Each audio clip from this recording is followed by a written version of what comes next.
19 ئۆکتۆبەری 2017 ساڵڕۆژی فەرمانی دەستگیرکردنی کۆسڕە ڕەسوڵ بەهۆی ئەوەی هێزەکانی حکوومەتی عێراقی بە داگیرکردنەوە برد فەرمانی دەستگیرکردنی بۆ دەرچوو. کۆسڕە ڕەسوڵ لەو ڕۆژەدا چی بە عێراق و یەکێتیەکان بوو.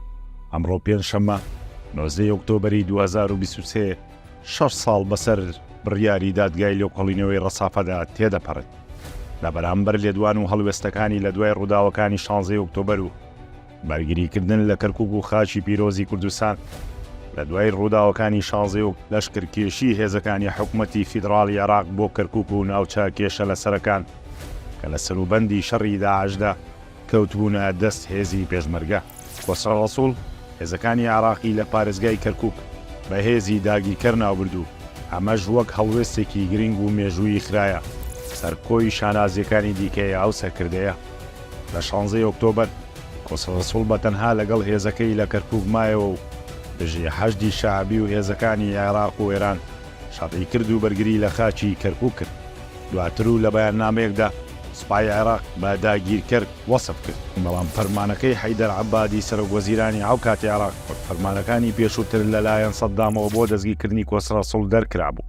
لە چوارچێوەی بینە و فەرمانی سەر کاغەزی زیاتر بڕی نەکرد.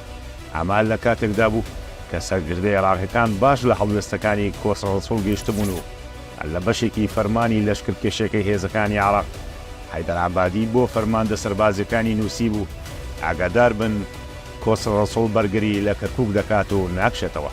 هەروەش دەرچووە و ڕۆژە خۆی و هێزەکەی بەتەنیامانەوە تا دواخولەکەکان بەرگریان کرد. ئەمە وای کرد کە دادگای ڕەسافە لە بەرامبەر هەڵوێست و بەیاننامە توندەکانی فەرمانی دەستگیرکردنی بۆ دەربکە. لەو کاتەدا کۆسڕە ڕەسوڵ کە جێگری سکرتێری گشتی یەکێتی نیشتیمانی کوردستان بوو لە بەیاننامەیەکدا گوتی بە شایەدی هەموو لایەک ئەوەی هێزمان بەسەری داشکا و لە دەستمان هات بۆ پاراستنی سەر و ماڵی هاوڵاتیان و خاچی پیرۆزی کوردستان لە کەرکووک جێگاکانی تر ئەنجامماندا و درێخیمان نەکرد. بەڵام دیارە سەرڕایگە لە کۆمەکەی دەوروبەر ڕۆڵی ناجوامێرانەی دەستە ڕەشەکانی ناوخۆ بووە هۆی چۆڵکردنی بەشێکی کاریگەر لە سەنگەرەکان و چۆڵکردنی پشتی هێزەکان با قازانجی دوژمن. ئەمەش وای کرد ئەمجارەش ڕووداوەکان لە قازانجی گەلەکەمان نەبن و بەشەشی گرنگی دەستکەوتە بە دیهاتوەکانی گەلی کورد لە ناوچێت. کۆسڕە ڕەسوڵ لەو بەیاننامەیەدا لەشکرکێشی و هێزەکانی عێراقی بەهێزی داگیرکەر ناوبرد. ئەو کات مەبەستی لە دەستی تاقمدەز ڕەشەکەی ناوخۆ ئەو باڵی ناویەشێتی بوو کە ئێستا سەرکردایەتی ئەوە حیزبە دەکات، چونکە کشانەوە و بەرگری نەکردنی هێزەکانی یەشێتی بەڕێکەوتنێکی پێشوەختەیە و باڵە بوو لەگەڵ حەشدی شەعبی و هێزەکانی سەر بە ئێران و بە سەرپەرشتی ڕاستەوخۆی ئێرانیەکان بەڕێوەچوو.